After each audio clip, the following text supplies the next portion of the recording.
All right. Good morning, Jason. How are you doing today? I'm fantastic. How are you So guys? we How's are, everybody doing over there? everyone's doing well. I'm doing well.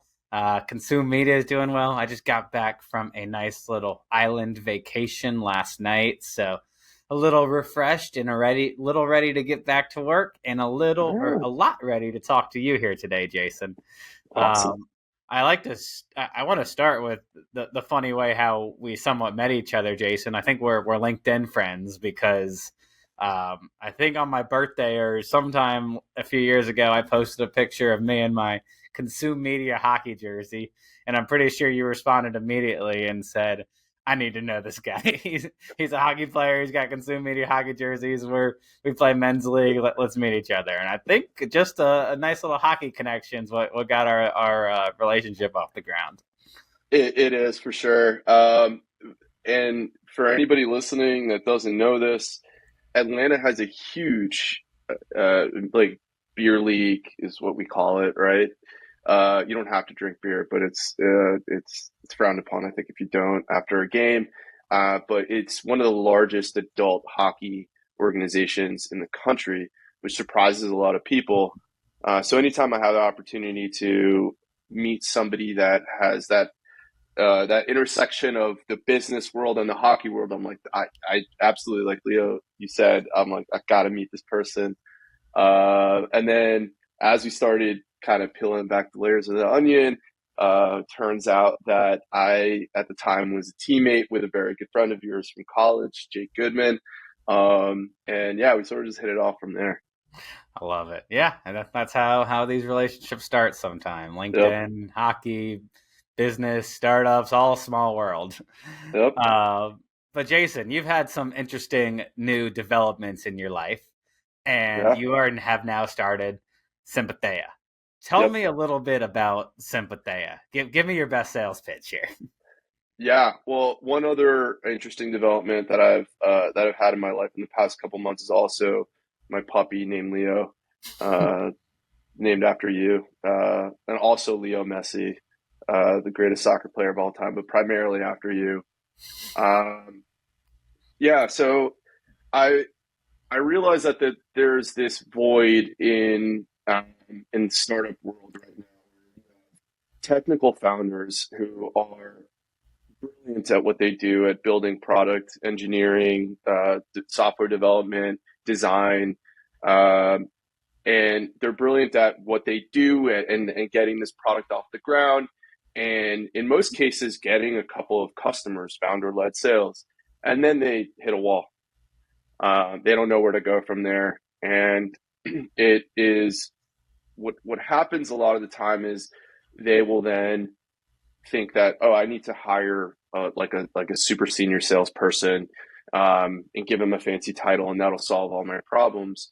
Um, but oftentimes, that first VP of sales or whatever, head of sales, whatever you want to call it, there's lots of studies around this, but almost 70% of them fail within a year, and that is catastrophic for a startup that is operating very lean, especially the economy now, the way venture capital is incredibly expensive and difficult to obtain now, more than ever. Well, not more than ever, but definitely more than it has been in the last probably 10 years.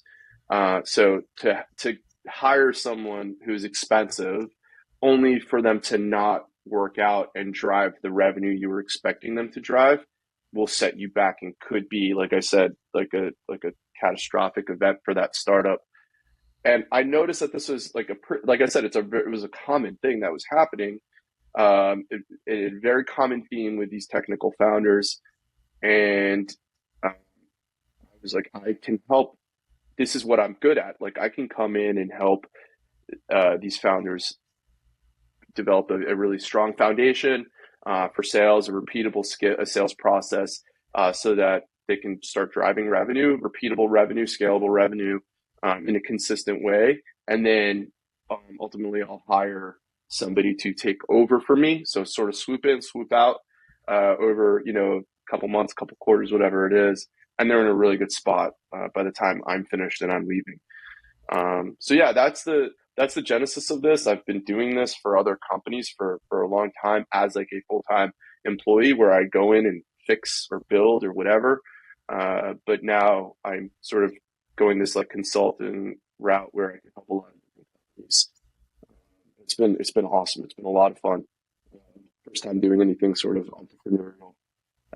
So I love it. yeah, And that one answer, because, you know, we haven't really had this full conversation between me and you of exactly what you guys are doing at Sympatheia. I've been seeing your LinkedIn posts. I've seen everything you've been putting out there, but, hearing you explain it, it's there's, I'm going to give a little video plug. There's nothing like seeing someone say and speak and watch somebody talk about what it is they're doing on video. That's kind of my sales pitch. But you have me asking so many questions, and the first question I'm curious about is why do the VPs of sales, why do 70% of them fail? Like, that, how the founders might fail makes a lot of sense. They're not salespeople. Why are the heads of sales coming in and failing? I think it comes down to a couple of different things. I think that hiring is is probably the biggest issue. Uh, Whereas these CEOs don't know what to look for in that first sales hire. Oftentimes, you'll have somebody who has been successful at another startup in a more junior role, and the CEO is taking a leap of faith, that first leap of faith with that sales hire, and saying, "Well, you've been a manager here. You're ready to take this leap to be the person to build everything out," and that's a big risk. To be a person at a company that has been around the growth versus being the person that's responsible, Hmm. especially at a startup where there are far fewer resources. Um, in some cases, like no resources, you have to be incredibly scrappy and sort of figure stuff out on your own. And a lot of the times, like you've got to go in and start building and figuring these things out while you're still going to be on the hook for revenue. Mm-hmm. And that combination is just very difficult and leads to a low success rate, high failure rate, whatever you want to call it. Um, so that's oftentimes the challenge, right? Like if you're a startup, you don't have a big budget to go out and hire somebody that is going to demand a higher salary. So oftentimes you're going to hire somebody a little bit more inexperienced, and with that inexperience comes some of the challenges that I just outlined. Yeah. So yeah, that's if I had to like point to one thing, even though that's like one big thing, one big topic, there are a lot of layers to that. That's it.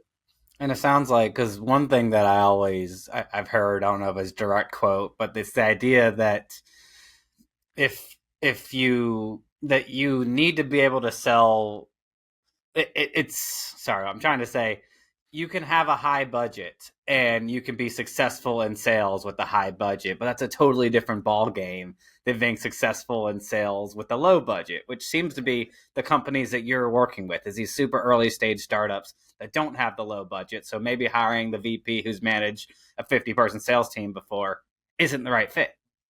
Correct. Yeah. And also, again, like coming in as a first time head of sales. Not only are you the first time head of sales ever for your career, but also for that company.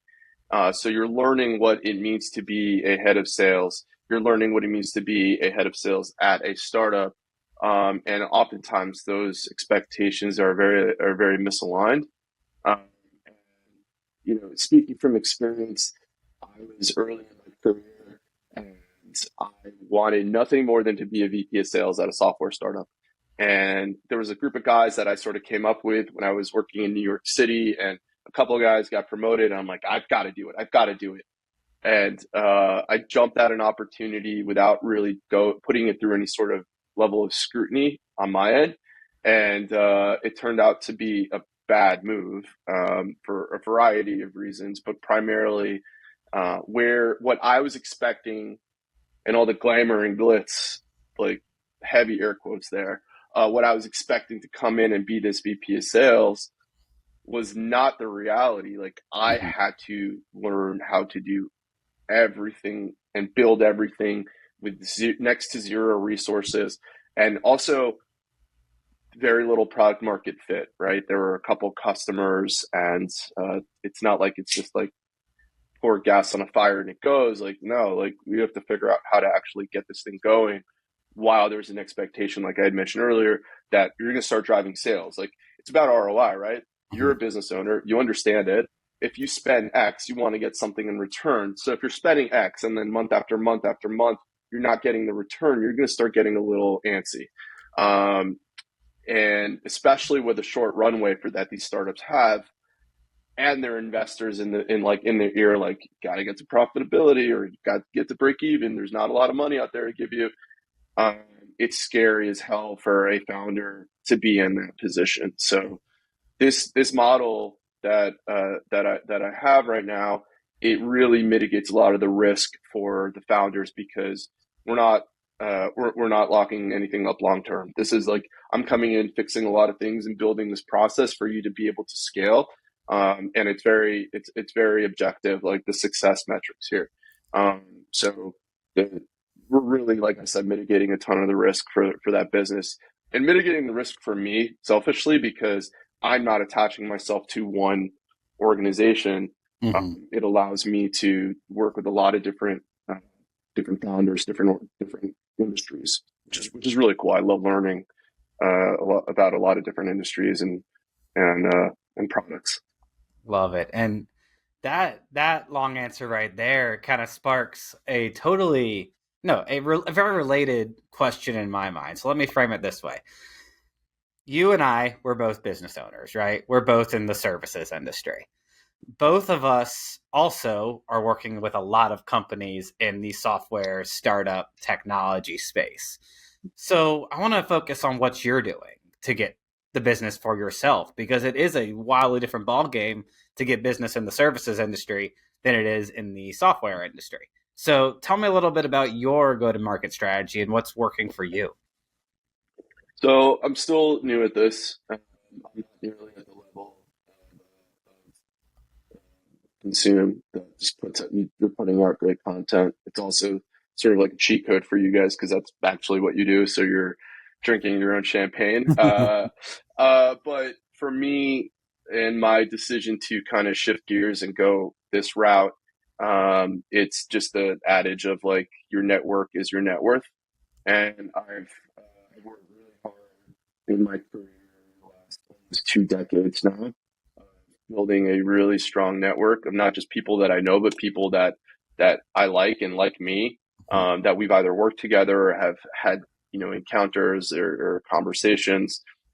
Always try to leave a positive impression on everybody that I meet, um, and that has proven to be incredibly rewarding uh, as I ventured into this new business, because all of the prospects that I have and the clients that I have so far, even though this is fairly new, have been completely warm referrals and warm introductions. So I'm still at that stage where I want to figure out how to create some content. There are a lot of ideas in this dome that I'd like to get out there that I'm still trying to figure out the right format.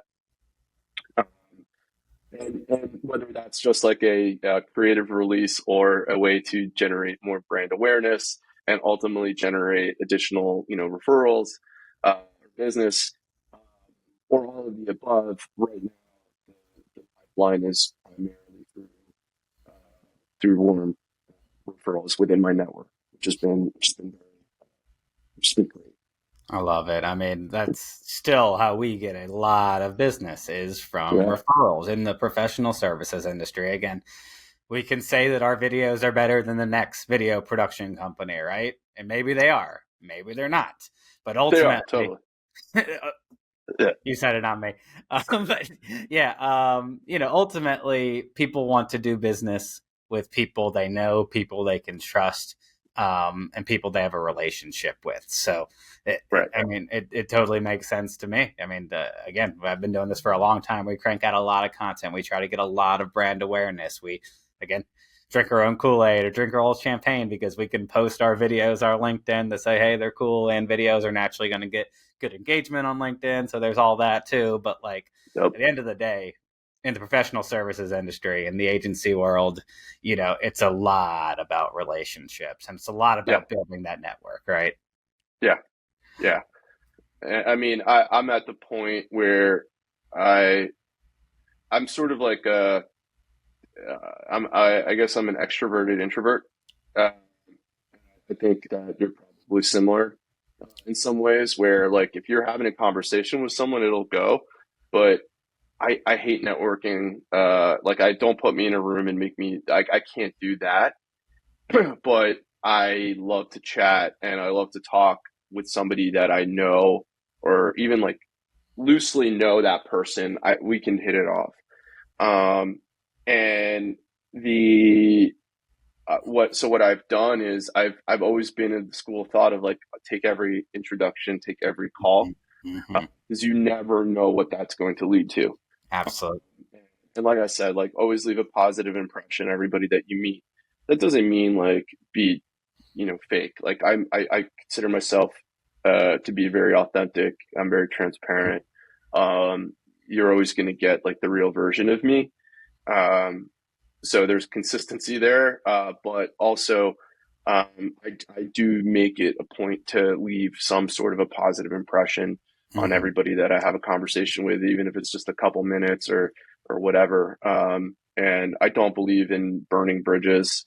Um, I have pleasure and been like really fortunate to work for some incredible companies with incredible people, and I've made it a point to keep in touch with those people.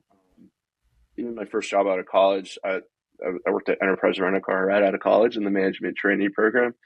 I was desperate for a job after I graduated, and anyway, but there are even people from there that I'm still connected with, and I still keep in touch with.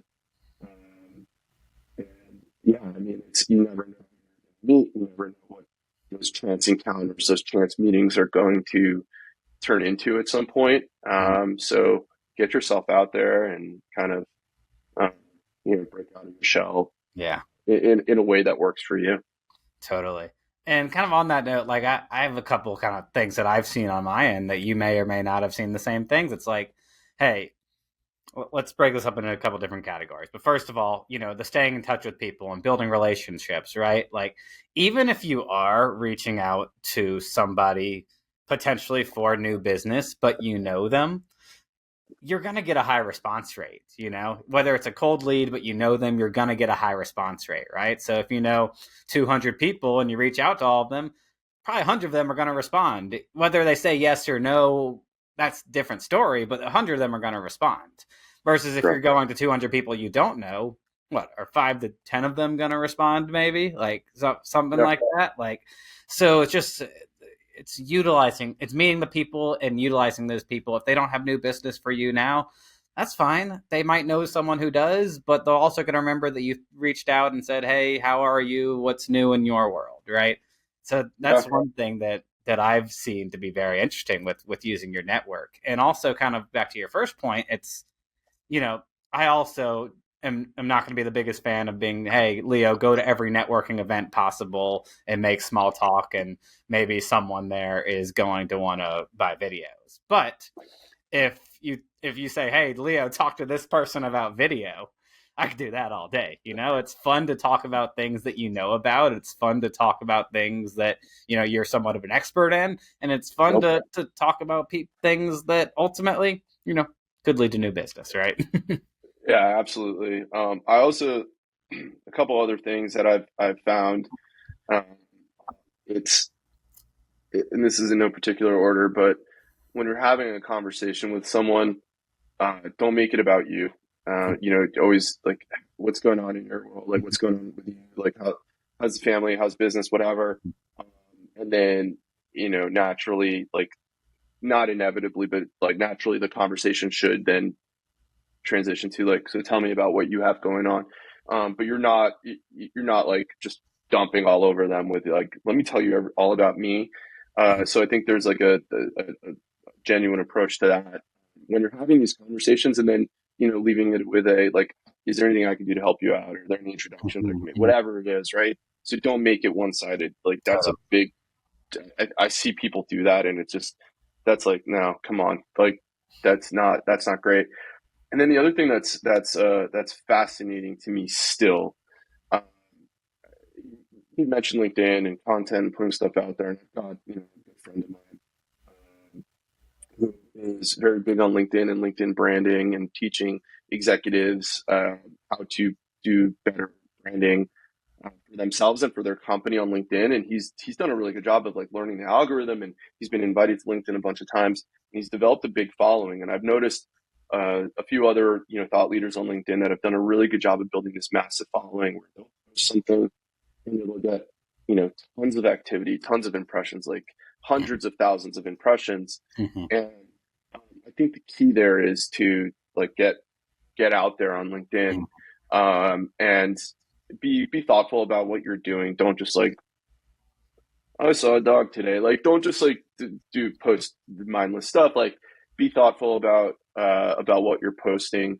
Understand how the algorithm works to the best of your ability, to the best of our abilities. It's changing and fairly a little bit of a black box, but leverage LinkedIn as much as you can, because there have been so many.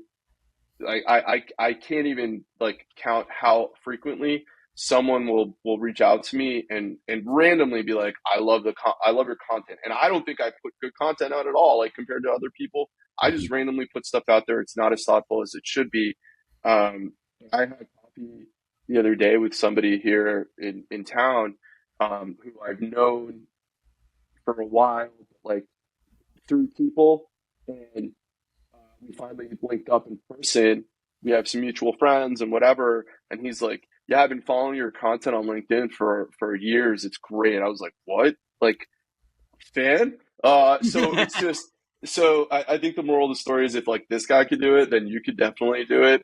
And people are paying attention to it. And obviously, if the more thoughtful you are about the stuff that you're posting, and if you kind of, like, narrow it a little bit to, like, the topics that you know a lot about and you're able to talk a lot about, it'll benefit you in the long run. Yeah. Sometimes it's hard to see it immediately, but you're building the brand, you're building the awareness, and I think that's something that you and the team do incredibly well too with Consume and your own personal brand. So just, yeah, to anybody out there, just, like, keep doing that. Yeah, I appreciate it.